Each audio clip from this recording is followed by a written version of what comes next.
day, everybody, in which time zone you are. Good afternoon, good morning, good evening. This is again, Bra Talk number 2. First Bra Talk was already quite an event, and with a lot of interest in that subject, because that is, after all, the bread and butter of our industry. Bras are, I don't know how many the percentage in the whole lingerie is of brass, but it must be something like 18, something like that. Because really, it's what makes the industry. We are gonna talk about a specific problem, actually, what we discovered more and more because of the growing online sales, which is the size problem. The size problem is basically hindering enormous growth, because a lot of people do not know exactly how to solve that problem with technology, with separation of different size groups. It is very, very interesting. But before we going there, I'm going to introduce my guests here. My guests are all in a different way connected to the bra industry and know the market from their point of views, which is very, very interesting to see that, very complete. I'm going to share my screen here, so then I can, if that is happening, because sometimes it doesn't happen, you never know. So here you go. Can you see my screen? Yeah. And now I will make that a bigger window. Full screen mode, and here we all are. If everything goes well. Yes. Yeah, perfect. Here you go. Yeah. Now, the most important idea is the next. What is the next bra? That's a question I constantly get, and probably you as well. What is the next bra, and how do we solve that size dilemma? With all those online businesses. I'm going to introduce our guest. You all know Angie Lau by now, if you have followed our first bra talk, because Angie was certainly very, very popular, because she knows so much. I understood that. I also understood that our viewers, they love knowledge. They like to listen to us, but they also like some visuals. So I'm gonna share with them 7 slides after that. Here we have Angie. She's the CEO of the Clover Group in Hong Kong, one of the major bra manufacturers, and certainly also one of the most innovative, with an enormous team of designers and technical designers. Then we have Kathy here, Kathy Devine. She has a career behind her, which is very impressive.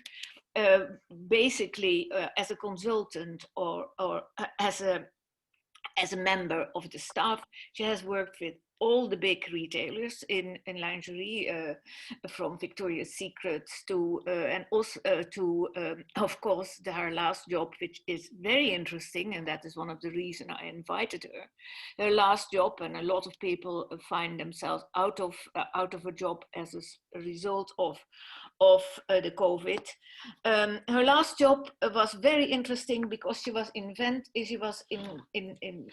included in a research, or perhaps it was completely, but Kathy can tell about that, which is called Soma Innovit. Very difficult for me to pronounce. Soma Innovit. An electronic bra fitting system. She has to explain it herself. I know a little bit about it, but it's quite interesting, because one of the biggest problem of fit as well is the fact that it's COVID. People don't want to touch anything which has already been fitted by somebody else. Then we have Lean, and Lean is also one of those people who already is so more than 30 years in the lingerie industry. She has worked with all the big groups as a bra technician. And her last rise to power is she more or less was responsible for all the Lululemon bras, because she has worked with her last job was at Lululemon, where she developed all the bras which we in the lingerie world found quite annoying, because it's a big competition now, the sport branch, and you see that the two of them, lingerie and sport bras, are coming closer and closer together.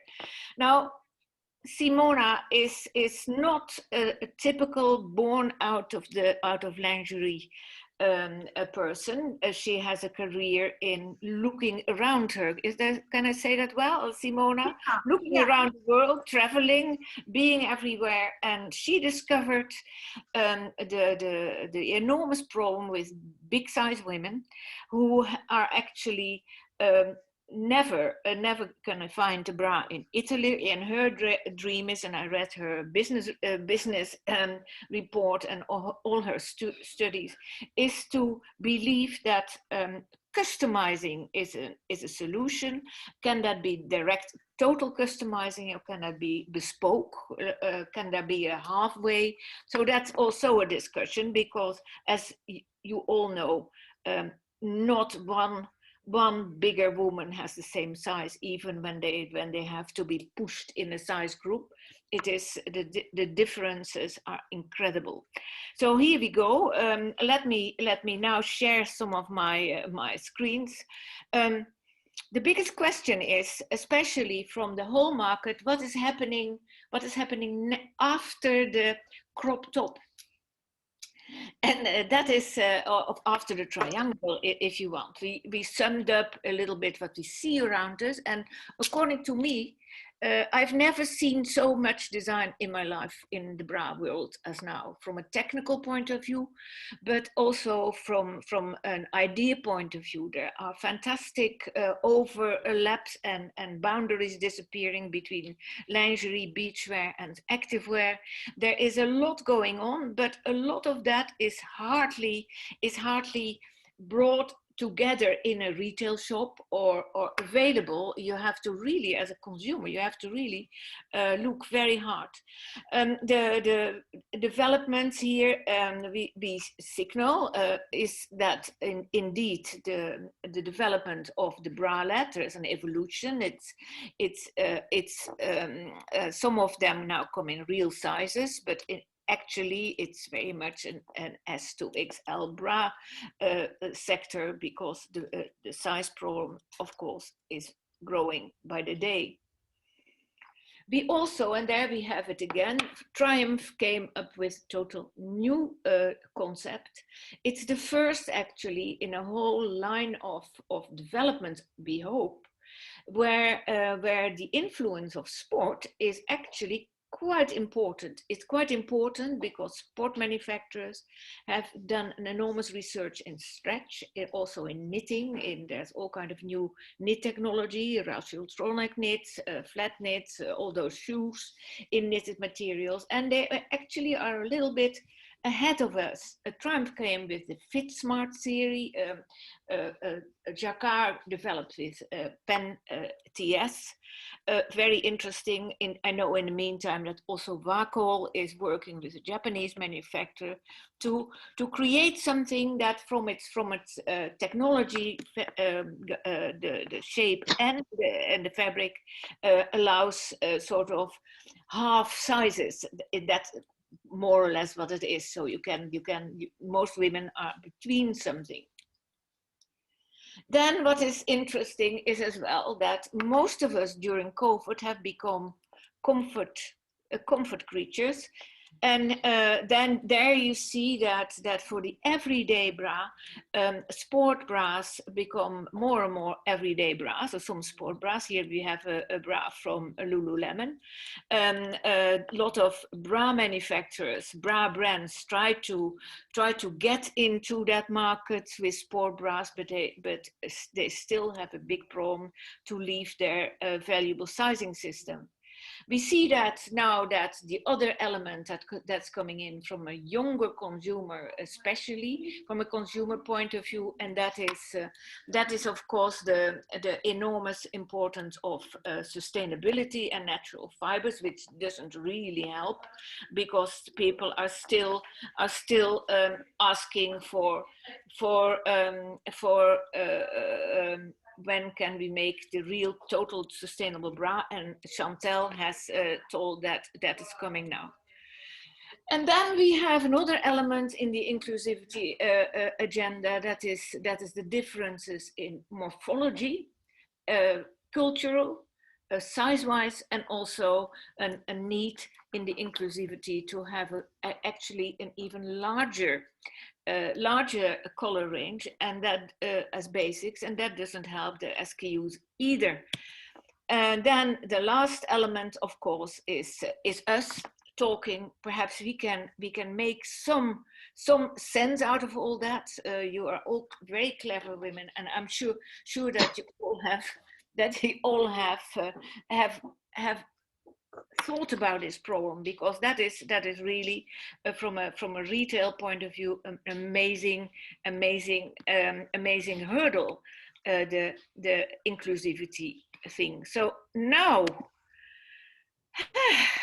that was the introduction.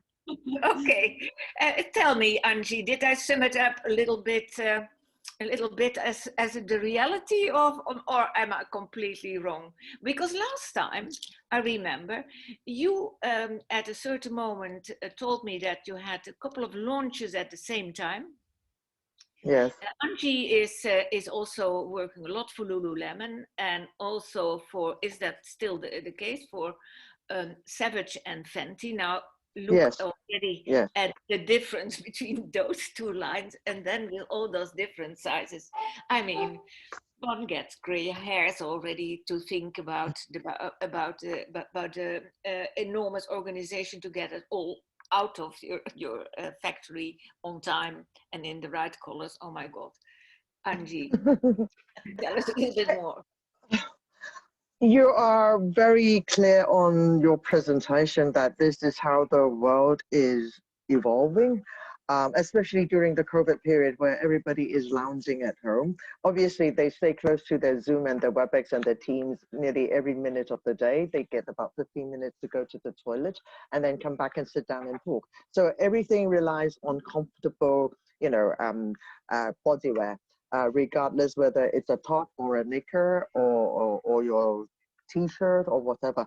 But you are correct. Size inclusiveness is now the biggest topic amongst a lot of brands.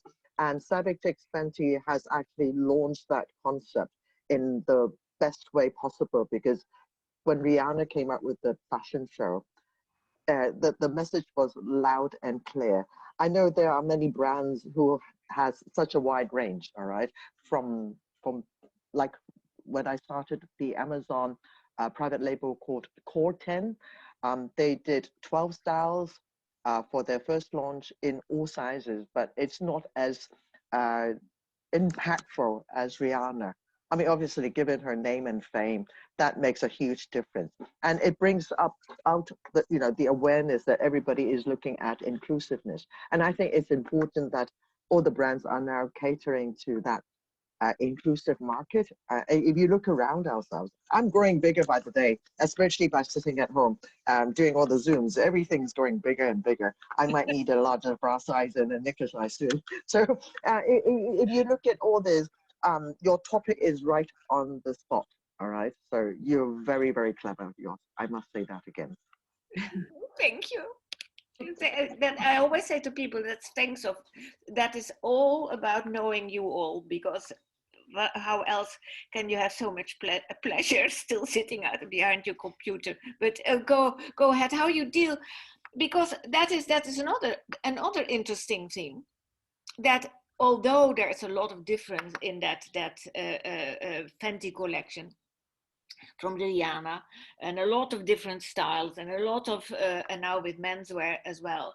But on the other hand, it's one of perhaps the only brand existing which has a real brand a real a real brand concept, because most of the bra brands, that's actually sort of doing everything. They're doing something for older women, something for younger women, something from, it's a little bit of a mixed bag. And this is just I like the word, Brianna. You have to earn your sexuality. I have thought, how do you do that? Jumping in bed on a young age with every boy you could see. How is that happening? But okay, for them, sexuality is a sort of, and including lingerie, a sort of game, a sort of well pleasant, almost like a circus of bodies. It reminded me of the Zoomanity show from in Las Vegas, from Cirque du Soleil, where it ends with a giant orgasm, and you think, oh, now this is after this whole feminist attitude and really being very nasty to triumph, to not to triumph, to Victoria's Secret. Now this is a new way of looking at things. Sexuality is fun, okay, but indeed the intake is completely different, where Victoria's Secret made women as beautiful as possible in the eye of man, and now we have everybody enjoying themselves, which of course is a very big difference. So how is there in your world, Angie, any development of people who try to find solutions for this whole? Are they experimenting with new shapes, with new fabrics, with new technologies? I think a lot of my customers are now very aware of sustainability. This word has been around for a long time, but what kind of actions are they actually taking to take this big step forward? Because when people think about sustainability, they would link it up to cost. And obviously, if you have to get something that's more unique, that's biodegradable, or it's good for the earth, there is a cost attachment. And I think brands are more gearing towards this footstep and this footprint. And I think it's a beautiful step to take. Kathy, coming from retail, you must have come across that problem of, especially of sizes, and can you explain a little bit, how does that Soma InnoFit work? So the Soma recognized as well the dilemma of women moving online to purchase and having a difficult time being able to gauge their size.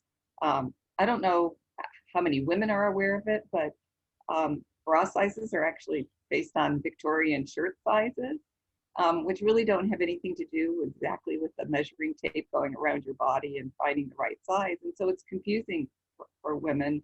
And when more and more women were going online, we found that returns were a real challenge. And we wanted to figure out a way, both online and in stores, to make assessing size easy for women. So the idea of Soma InnoFit is it looks like a pull-on sport bra. It's a garment that, essentially like a crop tank, that has a lot of stretch so that it accommodates many, many different sizes. Basically from about a 30 band up to about a 44 band. And it has stitching lines that go around it at 4 different placements that should fall under the bust, over the largest part of the bust and the top of the bust. But knowing different women's sizes, you have to have 4 lines. And those lines are copper stitching, and they attach in the back to a patch under which there's Bluetooth technology and size sensors and a watch size battery to power it. And it captures the measurements around the body when a woman puts it on, and it communicates with an app. And the app, in conjunction with the algorithms, is able to translate the woman's body measurements into bra sizes, and it's calibrated specifically to Soma's bra collection so that it's able to recommend the bras that will actually work best based on her size, her measurements. And it's actually made it much easier, even for associates in the stores, to be able to assess customers, especially when you think about some younger women, say they're less comfortable with the idea of somebody coming in and putting a tape measure around their body. And in a COVID world, it becomes super relevant because it allows women to be able to self-assess on size. We even found that there were customers who, for religious reasons, couldn't try on bras or be fitted by an associate in the stores. And they were able to use this device and the technology to more successfully purchase in store and not have to make return trips. It sounds fantastic. It sounds, why doesn't everybody do it? So it is a calibration process. It works, I think, most effectively with a collection the size of somas, which was relatively narrow. It's definitely going to be more challenging for a much broader collection. And I think of like Triumph's enormous line that meets so many different women's needs. There would be some fairly sizable effort involved to calibrate the technology. But I think the technology will continue to evolve and that may become easier. And there's some really exciting other technology that's out there and evolving that allows for body scanning, for example. That could be another potential solution in the near future. Very interesting. Lean, tell us now. In my intro slides, I say the sports industry the active industry has discovered the fact that most women at the moment wear active bras during the day. Or a lot of women, not most women. Yeah. And actively try to penetrate into the bra market and I read an article with an interview with the owner of Nike, where he said we are going to actively attack the bra market because they're also confused. Mm. Well, I would say as a really technician person, I used to work for a lot of company, and every time you go in a bra company, you all the time find differences of fit because, you know, all the company has their own fit and their own rules. And this is, I think for women, that can be really confusing because, you know, if they buy a bad bra, they will like to look sexy. If they buy a Victoria's Secret bra, they would like to be really more sexy. So to put a technical in that, it's most of the time really difficult. And of course, you know, when women like the nurse, all the people who do really good activity, they want to be really comfortable and they start to work to put some sport bra like pull-on, pull-off bra, just to make their working more easier for them when they move and all that. So for me, when I configure a bra for sport and for lingerie, I just put in my head, a sport bra. Normally, we used to wear that for an activity, and it can be 1 to 2 to 3 hours, depending of the activity. And an everyday bra, we wore that 8 hours, sometimes 10 hours, and sometimes we take the bra and we said, oh, I had a bra today, or oh my goodness, I'm so happy to take my bra off.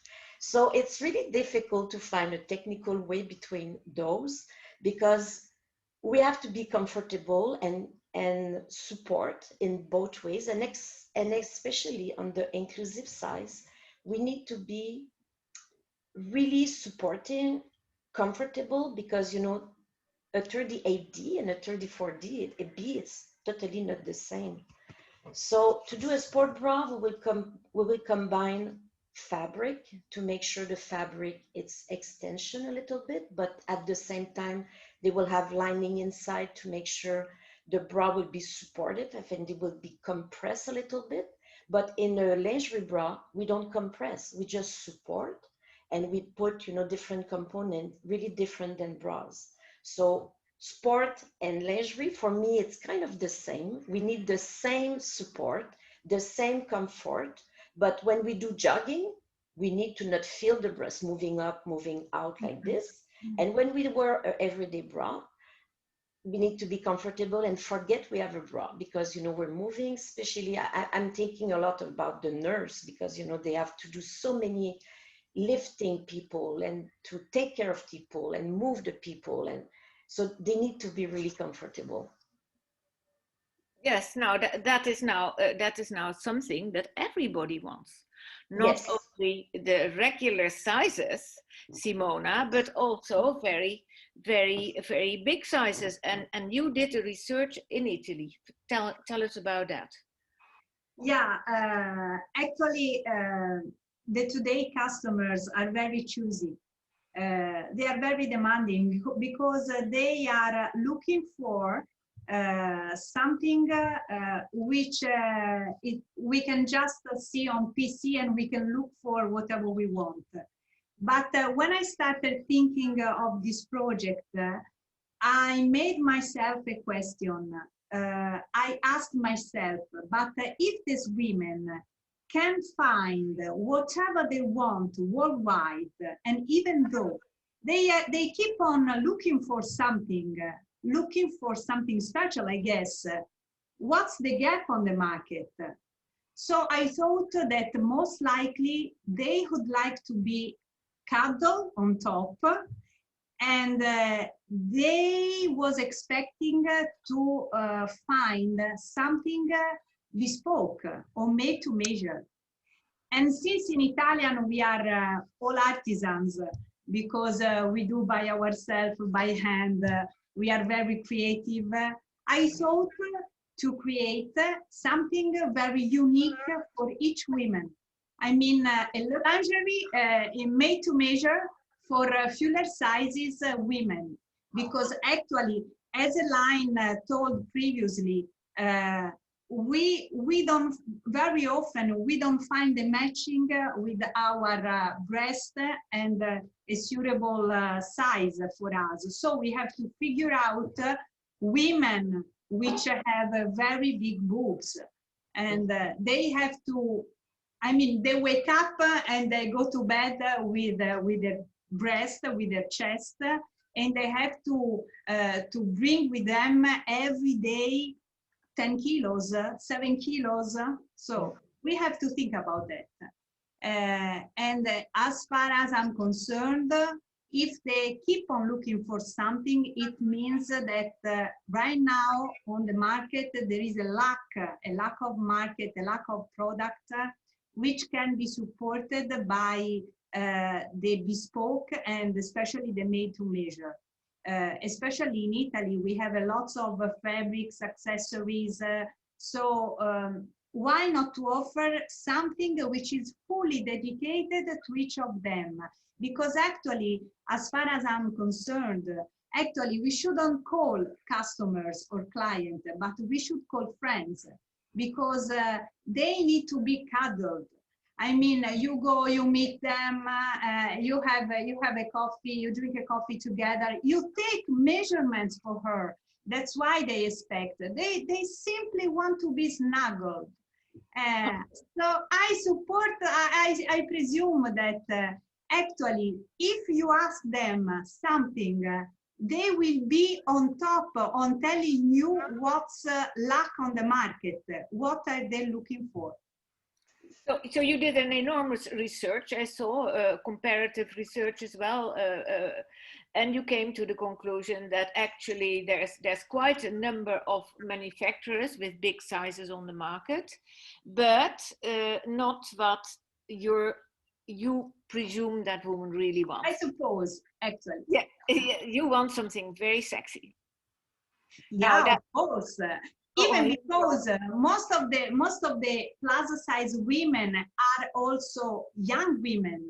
So why not to offer something which is, I mean, not sexy in the worst meaning of the word, but classy, but feminine, because they simply can see on the shops regular sizes composed by bra and briefs, which are very nice. But the market doesn't offer them the same combination. So why don't you offer? But even, I think not even when you forget sexy, but Angie, there's a lot of talk about customization, go on and on in jeans, in every area actually, and definitely in combination with that idea of sustainability, because the more precise you are, the less waste there is. Now that sounds all very logical, but I also saw a price calculation from Simona, what a made to measure,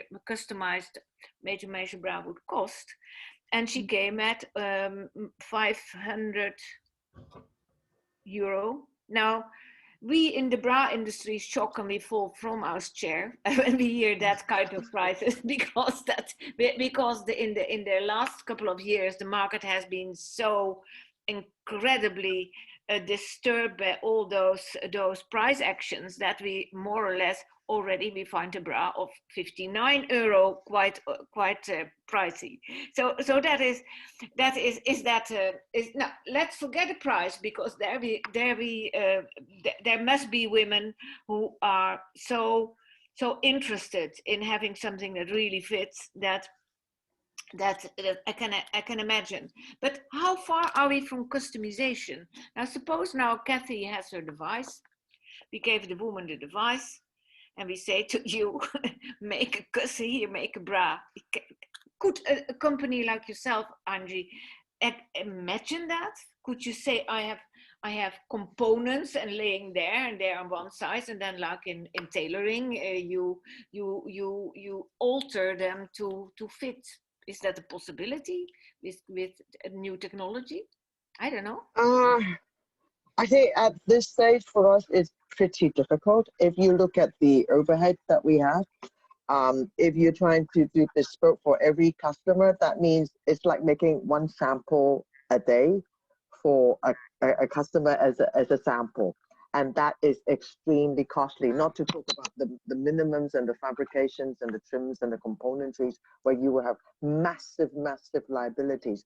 Obviously, you would hope that your customer base, who can take up the minimum like fabric order quantity of like 8,000 pieces, you have 8,000 customers who are willing to go for the same fabric and the same color and the same kind of strap and the same kind of hook and eye, ring and slide.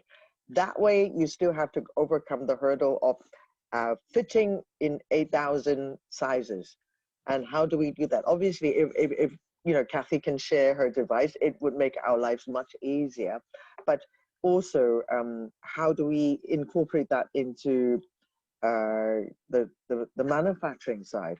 Because when we do all the cutting, if you go into the factory, everything's tabulated by computerization. You know, if I look at my Gerber, I do all my planning and my cutting.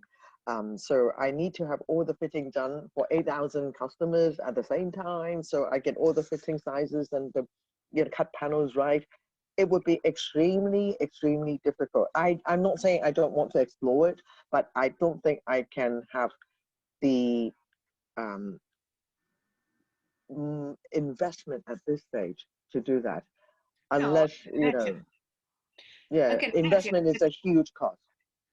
But it's a hypothetical question, because it's what you're saying.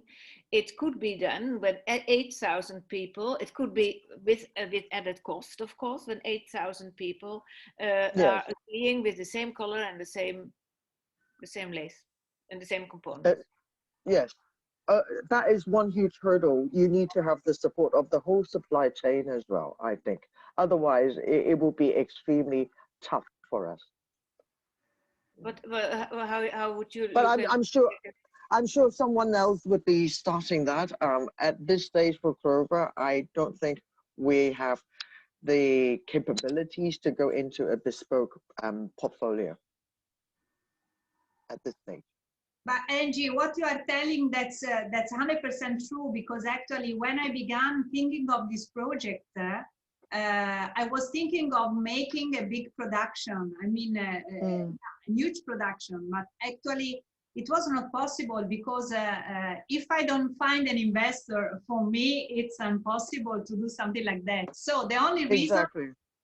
the only way I can do is buying a 1 meter, 2 meter of very special fabric, just going in a shop in the center of Florence, buying accessories and then collecting all together in order to realize something very unique.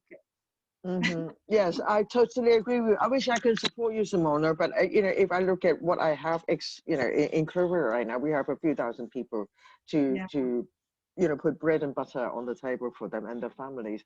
It is extremely hard unless we have, like you said, an investor who's willing to put up the money and give it a try. I mean, if you look at all the different brands like Nike and Adidas, they try to do bespoke shoes. I don't have the data and I'm not very good at the foot apparel. Is it making money? Is it a popular way where people would love to buy bespoke shoes, tailor-made with their own designs? I'm not sure because I don't have any information on that. I wish I do, but at least I hope we can actually get more data. Like you said, some big investor who would like to explore this pathway, then a few people can join hands and give it a try, especially with someone as enthusiastic as you are. It even comes over virtual.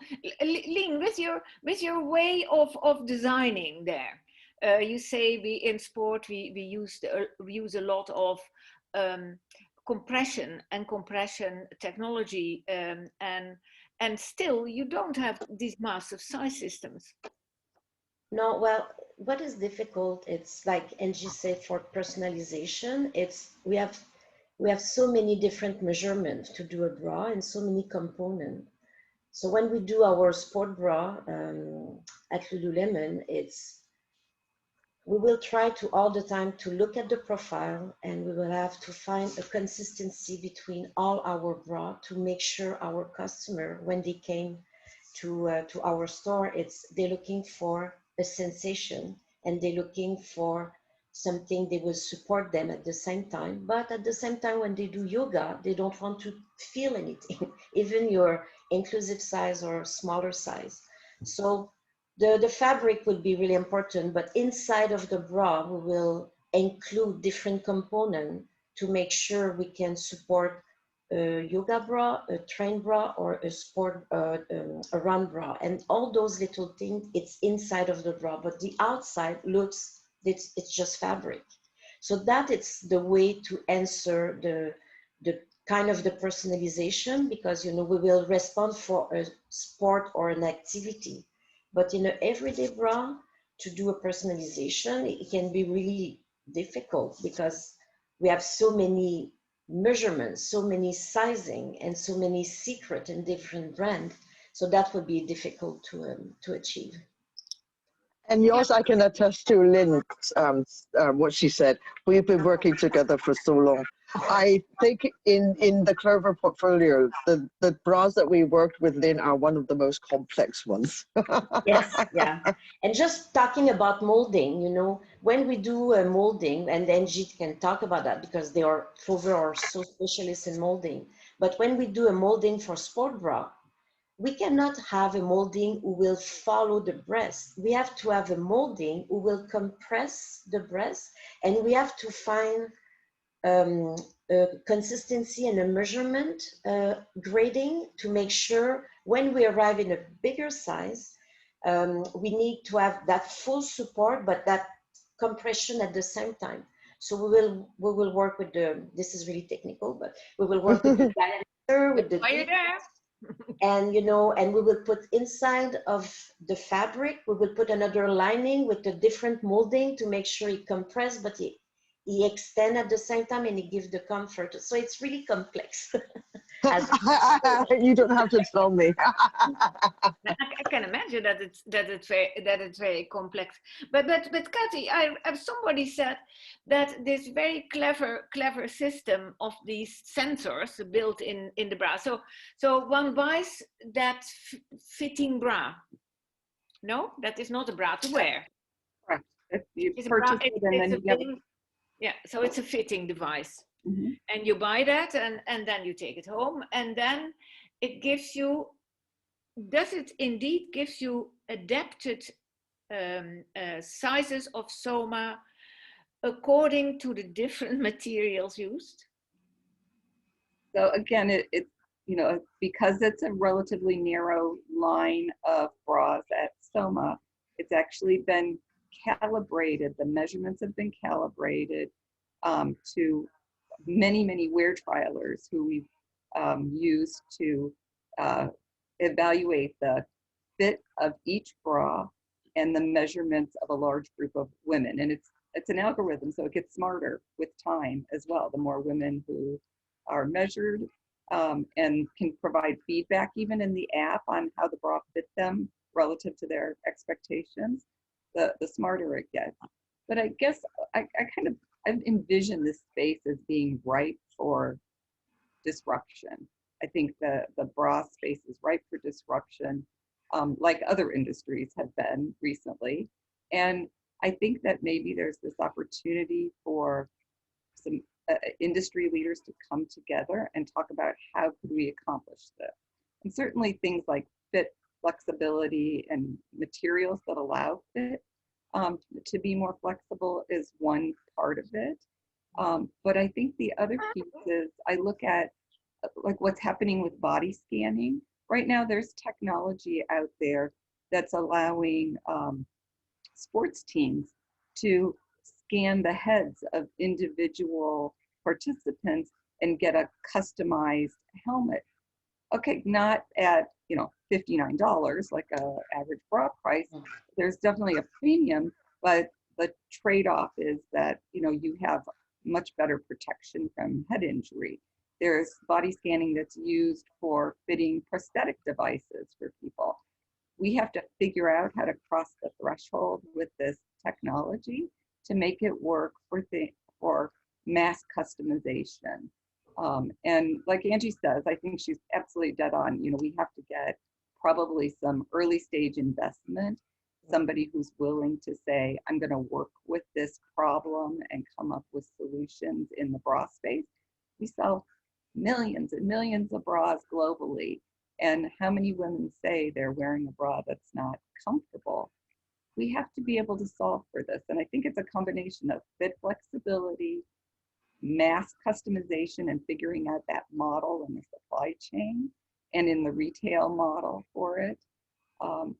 And perhaps, you know, changing mindsets about what the value is when you have a really great fitting product that really does provide, as Simona says, you know, the right size and comfort level despite whatever your body measurements are.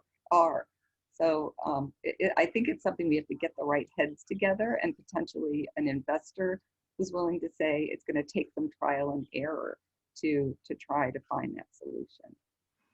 Yeah, I see Angie a little bit giggling, and I'm giggling as Did well. I? Yes, because I'm just Angie hungry. because there's not one industry. Mind you, I love the lingerie industry also because of it. It's like loving Paris. You would not like Paris if all the people are easy and behave as New Yorkers. We like that edginess and of the French, and a little bit nasty now and then. But sorry, Lynn, that was not. But there is one thing in the lingerie industry that they are as closed as you can get it. Nobody will ever talk with each other, and because that is absolutely not done. So I think it has to come from the sport people, because they are much more open. Lynn, is that so? I would say in the sport, we have to think differently. So it's the reason we have to be more open. When I arrived in the sport, for me was a challenge to make a bra comfortable with not feeling the bra on. So it's the reason we have to open our mind. And what hinders the typical bra industry, bra brands, not to take the same attitude as a sport brand? Because I mean, women never have been as active in history. They do everything. They jump up and down and they do sport. Not all of them, but they are in general quite active. There are not a lot of women who can sit there and somebody else doing the work for them. But what is it in? But I had a very good example. One of my long relations went to work for Fenty, or for Savage and Fenty, and she told me that yes, it was quite so that if Rihanna said it had to be done, and even when they said, yeah, we don't do that in the industry, that was there was not a no possible, because she was going from that idea, it has to look fantastically good, it has to be fantastically sexy, make it happen. How is that so, Yes. Angie? Yes, correct. But Yes. I think no, I think Rihanna, I've never met her, but we've worked with her since the inception of the brand. The message and the what she wants is clearly cascaded down to the team, and we work very well together. And we try to address everything that she wants so that it can be exuded through the product. I think that's the best way to put it. So, Nothing is impossible. I have a question now for all of you. Everybody is asking me what is the bra which is following up the enormous success of the crop top, the bralette.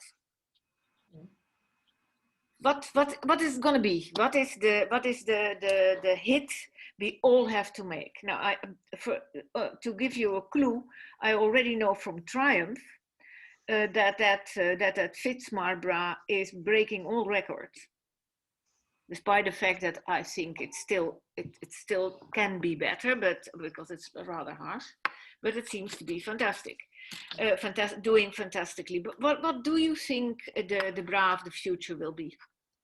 Have a guess or a wish, Cassie? I've had a vision for a while of this technology and garment kind of crossroads, where you have the capability through an app to help have your bra adjust. So we all know, it's not unusual for a woman to go up or down 5, 10 pounds over the course of a relatively short period. All of us experience that certainly over the course of a year, sometimes Yes. the same month, right? And even over the course of a day, your comfort level, I think comfort has become so important, and that women have said, our voice about comfort, we're not going to compromise on this. We compromise too long. And so having the ability to make adjustments may be a way to get to a higher value product that also delivers something really differentiated and unique, so that women are willing to pay for it, but it's delivering such great benefits to her. And just having worked on Soma Innovate, I feel like there are possibilities for how you get there. And when I look at some of the advancements in materials that are happening now, it feels like that's a possibility. It's still a dream, but I really have to applaud what you do with bringing in this kind of young, unconstrained talent and giving them the reality check of what happens in a real manufacturing environment. But there is this openness on your part to listen and receive those ideas. And too often when you walk into any of the major makers, designers of bras today, you get this closed-mindedness about, oh, we can't do that, or we've tried this. And you shut down that innovative thinking that's so critical to us making the next amazing product that takes the industry forward. So, we all should clone a little bit of what Angie's doing. And I think, Lynn, what you did in the sports space is also kind of taking the ideas of what works in other sport products. I think of other people even in the industry, Mr. Hung at Regina, who's kind of translated from, you know, shoulder pads into bra cups into heel molds for shoes, that they're, you know, that team thinks about those crossovers of other areas where you can apply solutions to a category like bras. I truly believe we're ripe for distribution in this space. So the bra, your bra of the future is a co-op bra. Pardon me? Co-op bra cooperation between technologists and fashion people. What is it for you, Lynn? The bra of the future. As a technical person, I don't consider myself as a short mind. You know, I all the time be really open, and I will all the time give. I'm not a designer. I'm really a technical person, and when I'm working with a designer, I all the time leave the space for the design and the novelty and the innovation. But to be really honest with myself, with my passion of bra, for me, a novelty bra would be when the woman take off the bra, even in sport or even in lingerie, when she take off the bra, if she say, oh my goodness, I didn't feel my bra all day long, this for me, it's the best bra we can do. And this is the most difficult. And the challenge with the young people, and I love to work with them because in my last brand at Lululemon, they were all young and they challenged me all the time, you know, and and it was great because I elevate that technical side to try to do something new, and we did. But we have to all the time to remember our customer, all the guests all over the world, you know, only 8 women on 10, they don't know their size of bra. And this is the most important. And this is today, it's what we were supposed to solve. And if we start to do anything, you know, if we don't follow few little rules, we will go everywhere. The bra you're talking about from Triumph, the successful of that bra, it's because when you look at the bra, inside there is kind of a spacer, I think. And after that, the shape, the shoulder, it's a little bit wider. There is no wire, it's wide open. And of course, it will fit a lot of people. A 32B can be a 34C in that bra. You know, it doesn't matter because as long the bra support her. So yeah, for me, the new bra in the world will be that. It's our designer, they all the time think novelty. Angie, she knows when we do molding, we have to change the mold 5, 6, 7 times to achieve a good profile. and you know that. And I'm laughing because, you know, it's fun, but at the end we want to satisfy our customer. And for me, the novelty bra would be to make sure our guests are happy in our bra and they can find in every different brand their size and their fit and their profile and their confidence, because they need to be confident. They need to be happy in their bra. The confidence for a woman, it's so important. You know, if you see the woman doing that, doing this, she's not happy. So sorry, this is really technical, but and you, Angie, what would you think is the bra of the future? Now you could. Everybody's talking about comfort. That's ain't no doubt about it. It's the most important thing. Be it a panty or a bra, it has to feel like you're not wearing anything at all. I always believe that our melted fiber J, although it's expensive, it's a creation by Ziggy, our Chief Innovation Officer. It will become a more popular item. The melted fiber J is highly sustainable, and I wish I could have time. I didn't know that I can do this here on this platform. I would have given you a presentation. I don't have one, and hopefully one day, you know, most of our customers will utilize the fiber J, melted fiber J. It's a very unique material. I think Lynn, multi-fiber melted fiber J. I think Lynn knows it because we presented it to Lynn before, so we're working on some of the things. Is it a knitting technology? It is a technology from Lubrizol, so they have 3 I would say supplier who are designated to use this. One for the fabric is Rute, for elastic is Stretchline, and for seamless is Teflon. and Clover developed what we call a melted fiber J, X4J actually, with Lubrizol. So these are the new things that's coming out. It's a matter of the popularity and how customers are acclimatized to the usage of these new items in a bra. And it stretches and recovers 100%. So these are the new things that we have in our arsenal. Oh my God, now I'm so curious. AB. I'm a salesman. I'm a salesman. But also the other thing I look at would be sustainable product. I don't know if you remember, I talked about chitosan, which is a crustacean from the crab shells and the shrimp shells. I think I have a good news to share with you. Finally, after 3 years of working on it, we have been able to register the chitin, CHITIN, into the rules and regulations under Textile Fiber and Products Identification Act as a generic fiber. And that is a first for Clover. And we just got this news about 3 days ago. So way, this is extremely, it's like a Lycra, you know, or all the things that you talk about, DuPont. Chitin will become a generic fiber. And this is 100% biodegradable. It is antibacterial as well. I think I introduced it when we had the last talk about my mask. I'm using these kind of material. Yeah, you use it in your mask. I would say yes. And now I can put them into my panties. Okay. I can do them in very different areas, and it's antibacterial. And I think that stretches?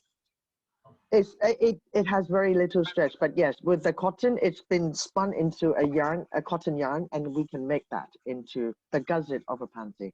And these are the new things that we're going to promote. And I can actually import them into the US now that it's been known and registered as a generic fiber. That was the hurdle that we had before. So these are the new innovations that we have. Fantastic. But Simona, we know what your dream bra is, probably the bra of the future. It's a bra which can be adapted to the body. I think you have to work with Kathy, because she has idea. You have to make an international power team to. Sooner or later, anyway. Yes. On one hand, since I'm a fashion designer, I know that whatever can be sketched, but not whatever can be realized. And that's the first point. Anyway, I think that we should think outside the box, and we should try to tackle the challenge to match technologies with our past, because if we are here today, we are the result of our experience, of our past, of whatever we have learned, of all our DNA in terms of culture, beauty, excellence.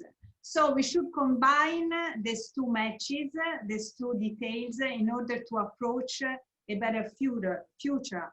Also a sustainable I don't know the word.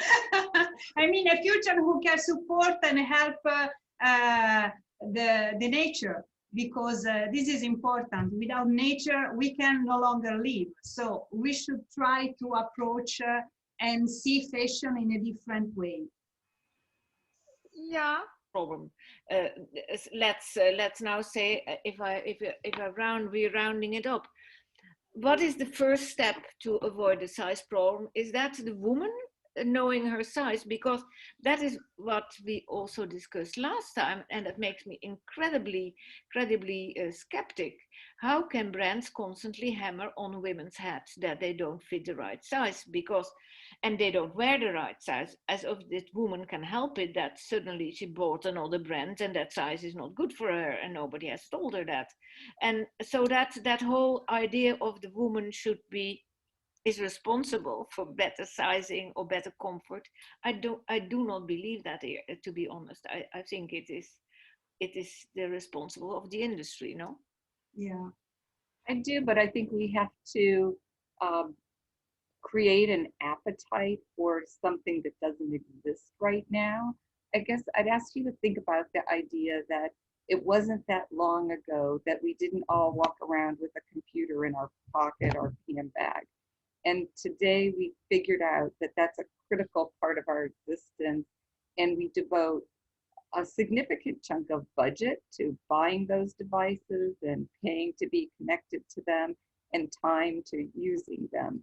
And I think, you know, somebody had told you, I actually remember the point in time when somebody said to me that they were getting a phone that had a camera. And I was like, why would you need to do that? You know, why would you have to have a camera and a phone together? You just have a camera, right?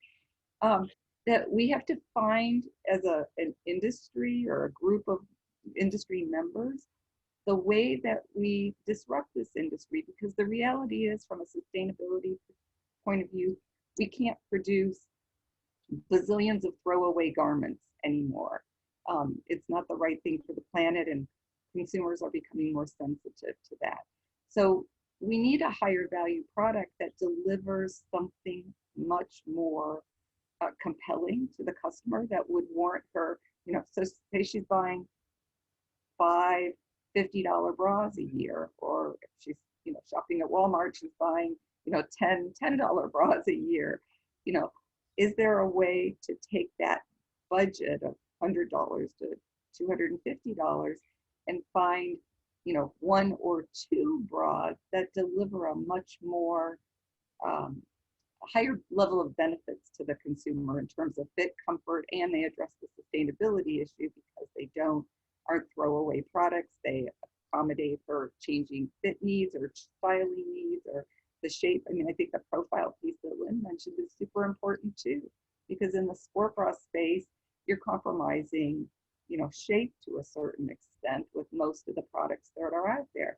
So how do we deliver on that aesthetic piece of it, and at the same time the comfort with a higher value product? And I think it's going to take some of us in the industry getting together and saying, no, the person who's most close to that answer is is somebody who has worked with Lululemon, where they whilst there were leggings on the market for €19, they still managed to have best-selling leggings for what, 120 easily, and then in all kind of different ranges. So probably the story is that that it has to come out of technology and knowledge, and not out of a desire to produce as many pieces of exactly the same, but and that, of course, that is perhaps our industry has a little bit been spoiled over the last years. Now, thank you all for being there.